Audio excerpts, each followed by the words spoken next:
5 minutos. El gerente general del Consejo Nacional de la Seguridad Social, Rafael Pérez Modesto, está por acá con nosotros. Sí. Qué bueno, hay muchísimas cosas importantes que discutir con él. Pedro quiere que hablemos del PLD, pero no podemos hablar de eso. Vamos a ir a todo, Pedro. No, ahorita que vamos a hablar del PLD. Ese PLD es un desorden enorme. Claro, vamos a hablar de seguridad social. Por eso te sacamos de la entrevista. No, ese es mi hermano. De todas maneras, busca para dónde va, porque eso está dividido. Adelante, don Rafael. Buenas tardes, bienvenido a Sol de la Tarde. Gracias. Un placer enorme con cada uno de mis amigos y amigas. Así mismo. Me siento en mi casa. Amén. Bueno, comencemos con la legislación. Venga usted. Don Rafael, el país, ¿cuántos años hemos vivido de esta ley? 2001 a la fecha, aplicación parcial de la ley.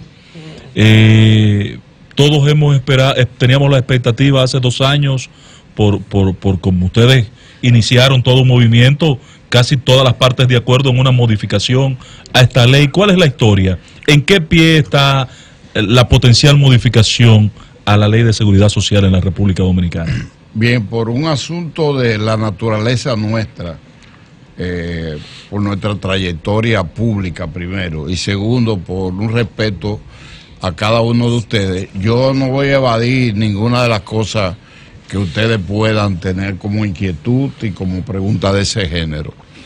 La ley de seguridad social 8701 fue proclamada en el año 2001. Realmente inició en el año 2003. Pero inició primero calcada de países que nos llevaban muchos años y que como experimento habían tenido relativo éxito. Me estoy refiriendo, para no irme a ningún país extraño y de Europa, a países como Costa Rica, como Panamá, Chile, México, Chile y Colombia. Particularmente, prácticamente aquí se aplicó lo que venía pasando en Colombia y parte de lo de Chile y Argentina. Entonces inició al revés de como debía iniciarse. Ay, Dios. Sí, estoy de acuerdo. ¿Cómo al revés? Bueno, debió haber comenzado por el aspecto de salud y no inició. El objetivo era financiero. Inició en salud en la parte que invertía el gobierno, que es la parte, el régimen subsidiado. Es una parte subsidiada. Que el contributivo parcialmente, muy parcialmente. Pero la propia ley estableció un proceso gradual de 10 años. Sí, es decir, 10 años. Tuvimos 10 años comenzó para comenzar porque avanzar y terminar. Tú sabes bien que es una mezcla de intereses. Claro. Yo estoy hablando como si fuera parte de ustedes. Mezcla de intereses. ¿Quién? El sector gubernamental. Exacto. Como responsable.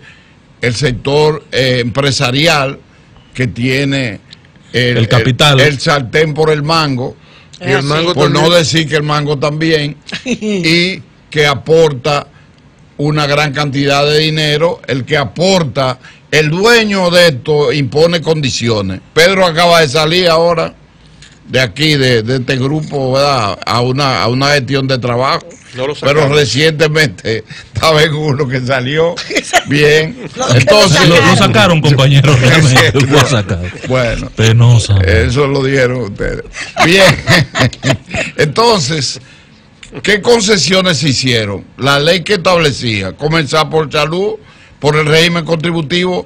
¿Tú sabes cuándo comenzó el régimen contributivo en términos de salud? Prácticamente en el año 2008, a través de mucho esfuerzo, que hubo que generar una comisión que negociara, porque sectores poderosos, no solamente inversionistas empresariales, sino clínicas, dueños de clínicas, médicos súper especializados, veían, y ustedes saben, todos ustedes saben que yo estuve vinculado casi por 30 años al mercadeo farmacéutico. Correcto. Y por lo tanto es algo que yo manejo.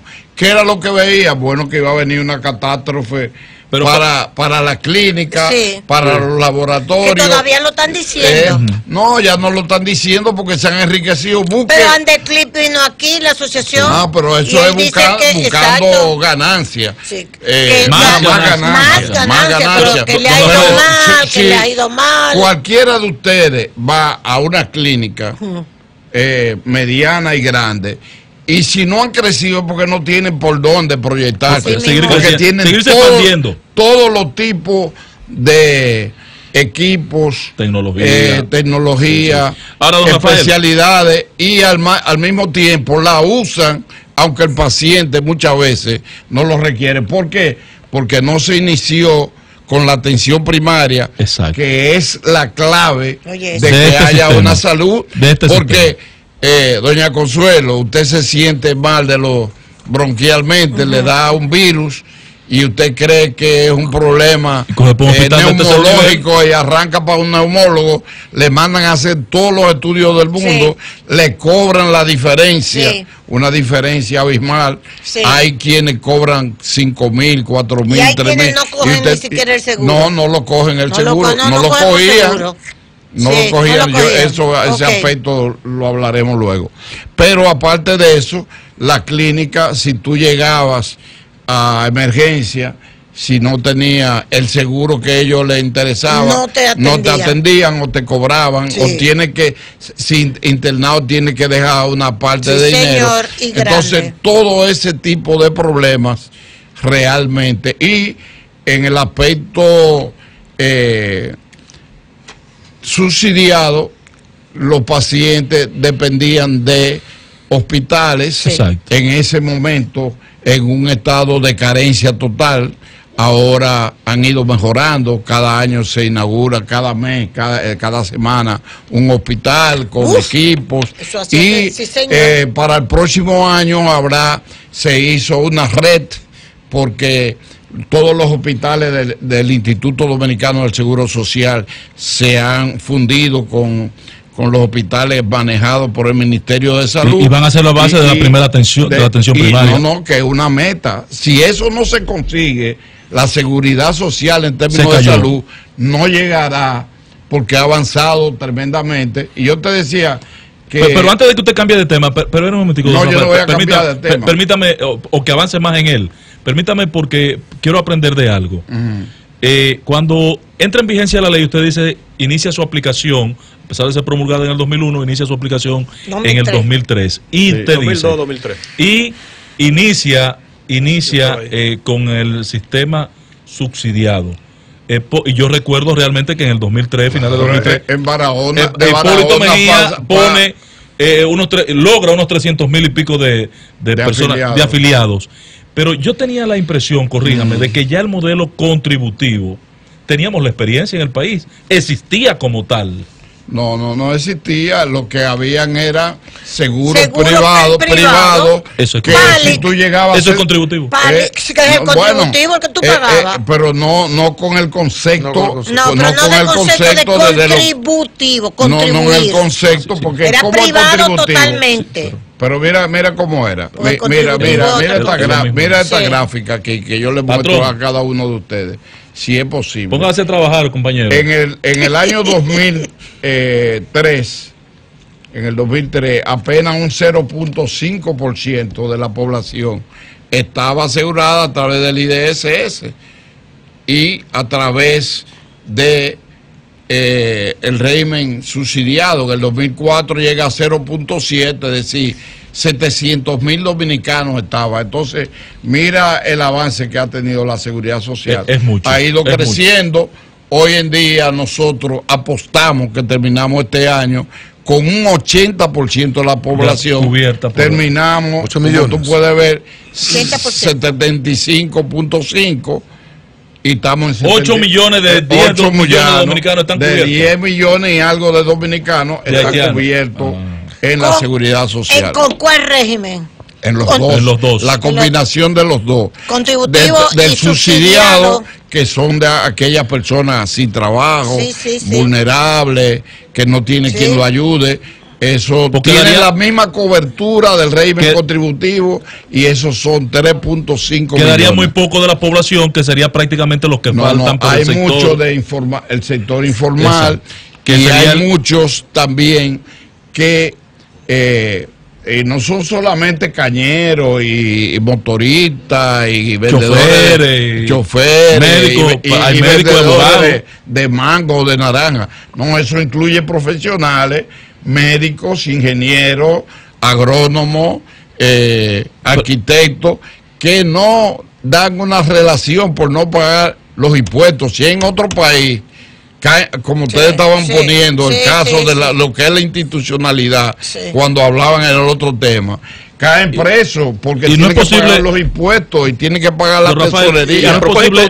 los médicos, perdóname, y no es posible administrativamente ustedes tomar decisión para que implementar un modelo contributivo subsidiado para resolver esto.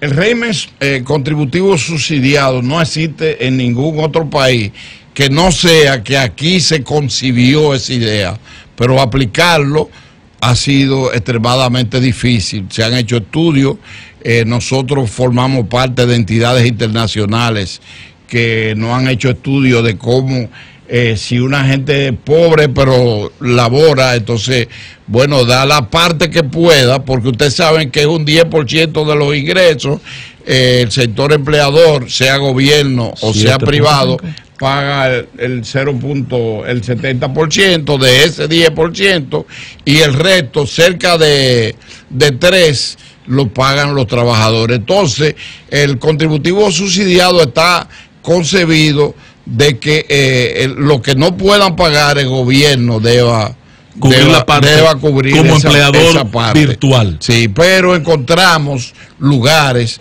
que hay lo que se llama elusión, que es peor que la evasión misma. Es decir, que ponen, engaño, doña, esa es la palabra. Engaño. La ilusión. Esa es la palabra, la ilusión es un engaño. Es decir, una gente ponerla a decir que gana 2.000, 3.000, 5.000 pesos, cuando en realidad entonces le pagan un supuesto seguro médico que no tiene la cobertura real que lleva el régimen contributivo, que ha llevado de 150.000 pesos por procesos de salud a 1 millón por cada enfermedad que tenga el paciente. Y no existían riesgos laborales que te cubre el 100% de cualquier situación que se te presente trabajando o en el camino al trabajo o de la casa al trabajo también.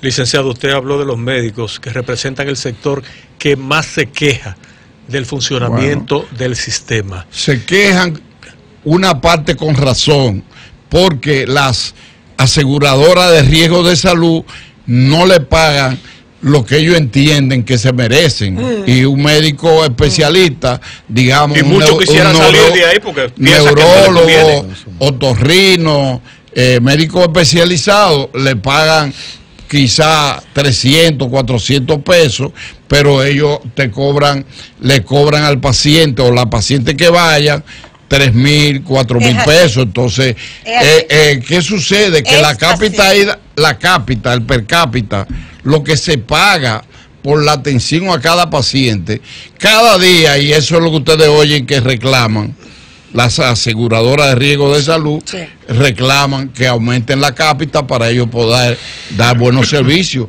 pero no bien tú has aumentado algún tipo de procedimientos médicos, de cirugía, de núcleos o grupos de salud, de medicamentos, inmediatamente piden la cápita, el aumento de la misma.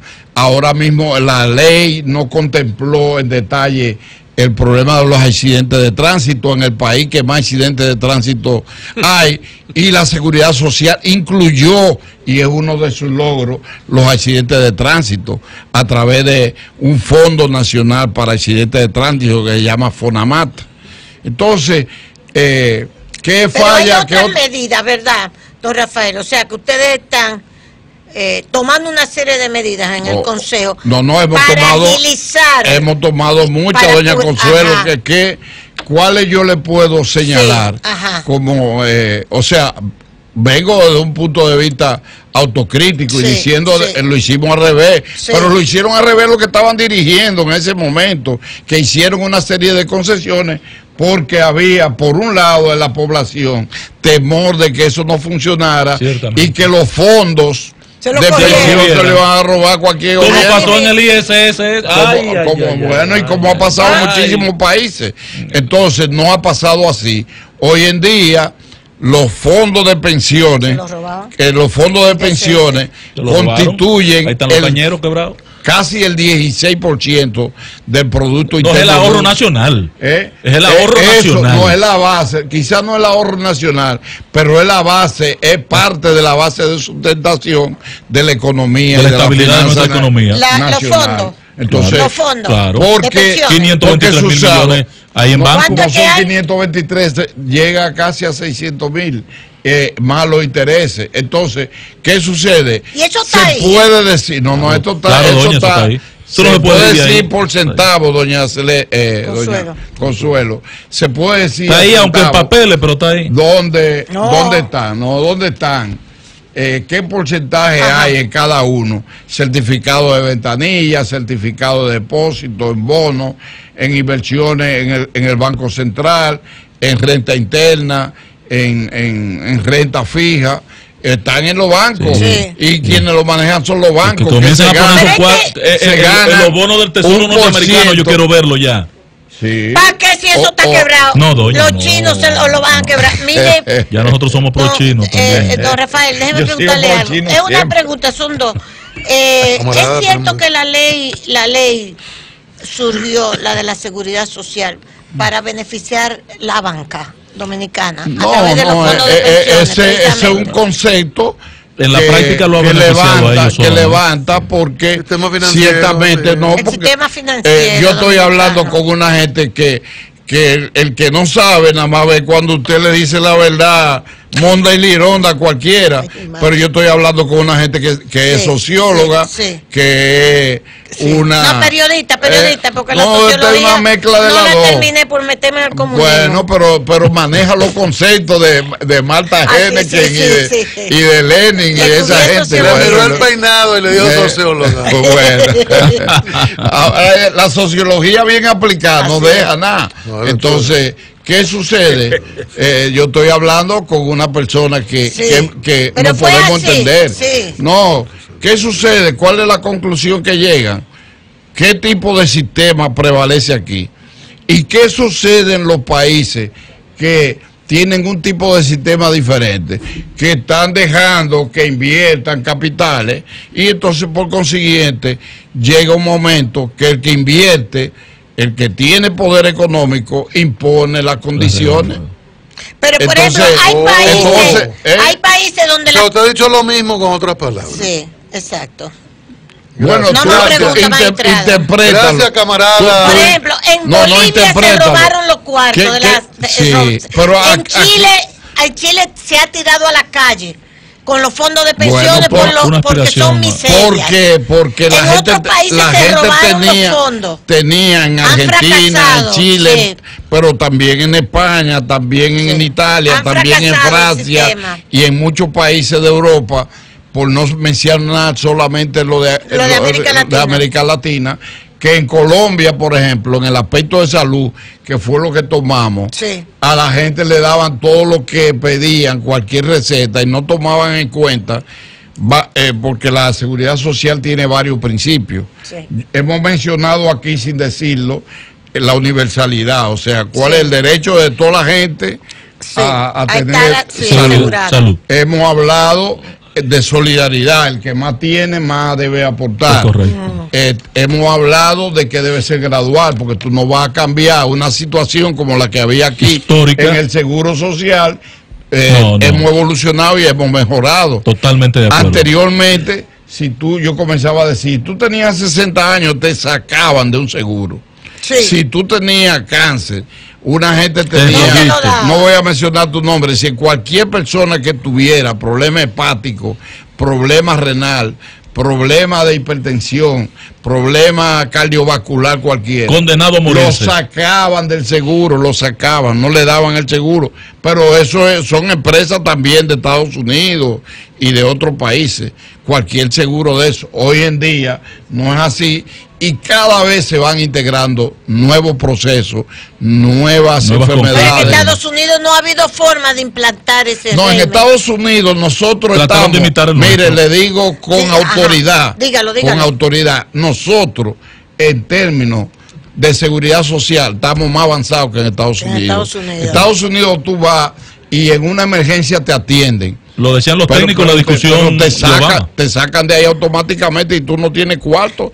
Que vaya una gente a internarse. Pero te atienden, te resuelven y te va. Sí. Y te va. A mí me dijo un dominicano. Y le mandan la factura también. Lo mejor que me pasó en Estados Unidos, me dijo él, lo mejor que me pasó fue que me diera el ataque al corazón en la calle, porque me recogieron, me operaron, no pagué ni un chele y me soltaron para la calle. Bueno, o aquí si tú vas en una ambulancia, ¿qué le pasó a Claudio Camaño? Que lo llevaron a una clínica, lo estabilizaron ligeramente, lo mandaron aquí a Sedimat, poniéndolo por su nombre. Sedimat no tenía facilidades para internarlo. Un internamiento de emergencia. De ahí entonces comienzan a llamar que el Abreu cuando va ven que su estado ya es grave, porque tiene un derrame ya casi general, y de ahí comienzan a llamar y el único que lo acepta es Luce, pero ya estaba grave. Porque las grandes clínicas, hasta los hospitales, se cuidan de que no se presente un porcentaje. El rebote. Ese rebote terminó. Eso terminó con la muerte de él. No, yo digo, que si se ha disminuido muchos anuncios, pero al final nada. Ha disminuido porque hay más vigilancia. La Cisarril. Me gusta esa respuesta, ha disminuido, pero no se ha eliminado, porque hasta los hospitales hay rebote. Los males no se resuelven fácilmente, y aún cualquier país, y nosotros estamos hablando de cualquier país, si tú no tienes los recursos y tienes las relaciones, no te dan el mismo trato, porque la igualdad absoluta, eso es un teorema. Hay quejas, persisten las quejas contra RS y las AFP. Con un solo clic. Eso es un abuso de millones. Entonces, cuando Consuelo habla de que se hizo la ley para el sistema financiero, nosotros siempre hemos comentado esto aquí.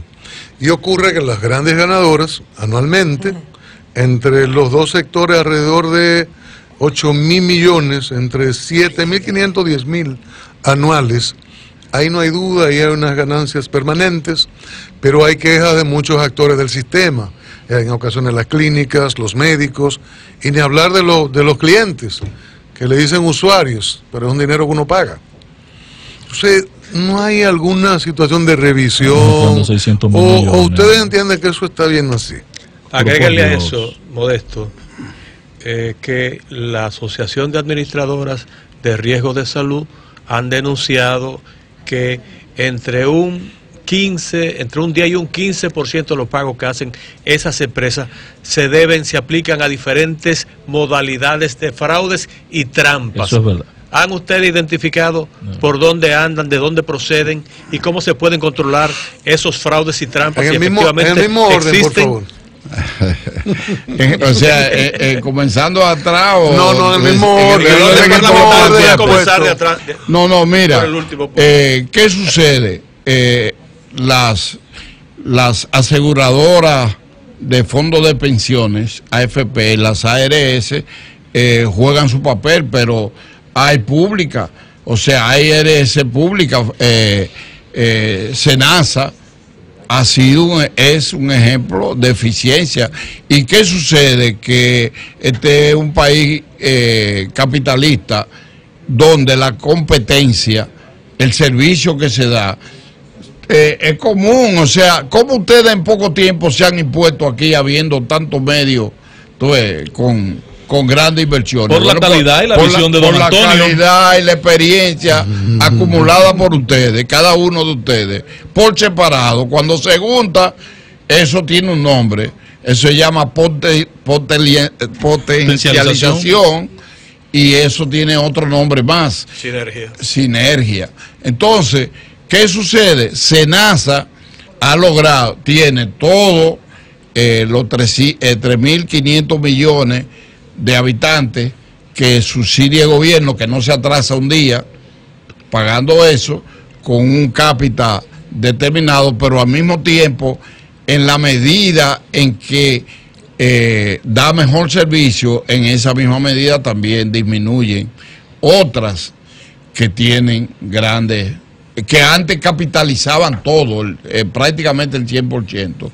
Y entonces tú te encontrabas Cisarril denunciando que SENASA estaba quebrada, que SENASA no funcionaba, y hoy en día a veces confunden el sistema con SENASA, y es porque SENASA ha sido una aseguradora de riesgo de salud que ha ido dando la talla.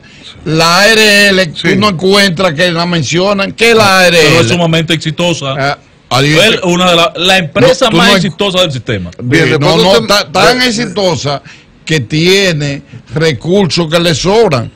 Cuando yo entré ahí, después que usted me respondió sobre las que yo no le pregunté, ahora las que yo le pregunté. Bueno, las que tú me preguntaste ponen condiciones, pero van perdiendo terreno en la medida en que encuentran que esos servicios que la gente reclama más y que las autoridades de la seguridad social, incluyendo los mismos empleadores, ven la necesidad, imponen la necesidad de que se mejoren, de que se tomen decisiones que favorecen. Tú sabes que existe el veto internamente, eso como si fuéramos, como si tuviéramos en la ONU, porque esto es un sistema que aplica la Organización Internacional de Trabajo que se ha tomado. Entonces, si un sector, los trabajadores, el gobierno o los empresarios se retiran, no apoyan, observan cualquier decisión, eso está bien, no funciona. Eso funciona. Eso está bien. Es una pregunta sobre pregunta. Entonces yo, que me sé manejar un chin de comunicación entre amigos. No se deje llevar entre amigos, no puedo. Comunista arrepentido. No puedo. Yo sé que si el PLD tuviera mayoría en el Congreso, modificara la ley.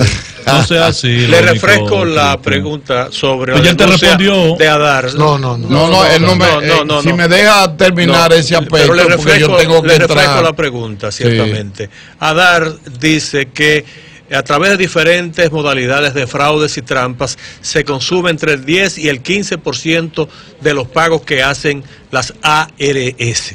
Pero esos son recursos que utilizan personas inescrupulosas que tienen poderío económico y que presentan a una gente, le llevan a una gente ignorante algunos, y otros que tienden a dejarse utilizar y que creen que pueden engañar todo el tiempo a los demás y al Estado, que le dice, mira, si tú me das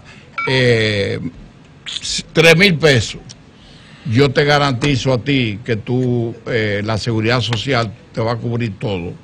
Entonces lo ponen en una supuesta empresa, pagando 3,000 pesos, y de ahí lo que pagan son cheles. Entonces el sistema se tambalea y falla. ¿Afecta a quiénes? Primero afecta el sistema en su conjunto, porque los fondos de servicios de salud son afectados.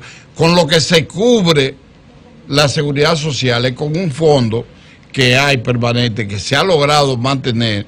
Cuando yo entré a la seguridad social, el cuco que me metieron, porque eso yo nunca aspiraba a meterme ahí, porque yo estaba en Palacio, primero como director administrativo, que ustedes lo saben, después como subsecretario, o lo que equivale a vice, y después como ministro, despachando aspectos financieros que nadie puede señalar nunca. Pérez Modesto, y no hay una estrategia de inteligencia para enfrentar esas prácticas. no solamente eso, sino que hay en los cambios de la ley, darle, y en eso hay consenso, darle autoridad jurídica a la Tesorería de la Seguridad Social, que es un órgano que ha venido funcionando, que depende del Consejo, con una nitidez y con una transparencia absoluta, para que, porque cuando se identifican, eso lo usan un mes o dos, y plan, salen, pero realmente, a los 2 meses ya... Expectativa, don Rafael, ¿cuándo modificamos la ley? Porque lo que no puede seguir este modelo, esto no aguanta más, esto le va a explotar en la cara, y los jodidos vamos a ser nosotros, los jodidos vamos a ser nosotros, los decamisados. Sí. ¿Cuándo? Desde que el PLD tenga mayoría. Pero no, el PLD lo que hay que sacarlo del poder ya. Conmigo tú no puedes ser así, tratame cínicamente, porque yo soy tu amigo. Camarada, presento excusas formales. Yo soy tu amigo. Recuerda que te van a someter a juicio disciplinario. No, mira que sucede. Izquierdista arrepentido, Cristian Jiménez. Hay un consenso ya en la sociedad y en los sectores que componen de que la ley 8701 debe ser reformada. Pero hace años ese consenso. Sí, el consenso ha venido consolidándose últimamente. Y eso tiene que hacerse porque la misma Constitución, Dios mío. ¿Cuántas veces se ha... 12 años tiene el PLD con mayoría. ¿Qué ley? Sí, pero han habido otros sectores que no hicieron ninguna modificación. Lo que hicieron fue más concesiones. Nosotros hemos logrado, la administración actual ha logrado mejorar considerablemente la seguridad social, y hay condiciones para mejorarla porque hay la disposición de enfrentar esos vales, porque no va a fracasar, no va a colapsar.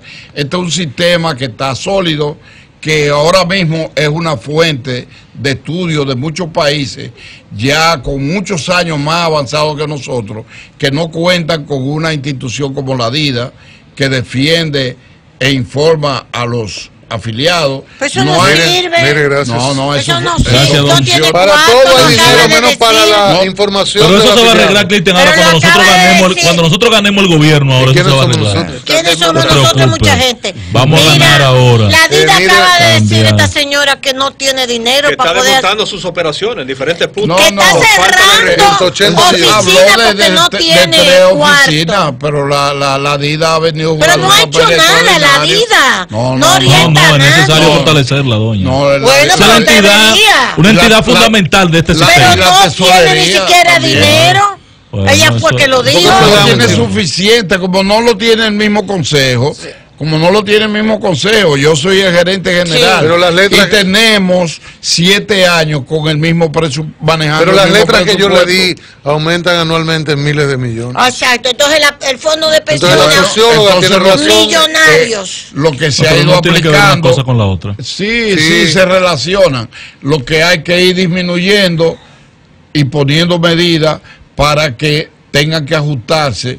Primero, ahí bajando los beneficios, y segundo, ofreciendo servicios que comparado con entidades que sean del sistema, y cuando tú agarres, ustedes estaban hablando de la justicia, tienen su propia fuente de seguridad. Esa sí es una cenicienta, esa la tienen estrangulada. Pero por otro lado, tú encuentras el propio Congreso que no está en la seguridad social, y otras entidades debían estar en la seguridad en el Senado. Eso por solidaridad debiera funcionar. Rafael Pérez Modesto ha estado con nosotros, gerente general del Consejo Nacional de Seguridad Social. En otra entrevista le preguntaremos de si debemos cerrar al PLD por 10 años. Claro que sí. Capi fuera. Vamos a hablar de política.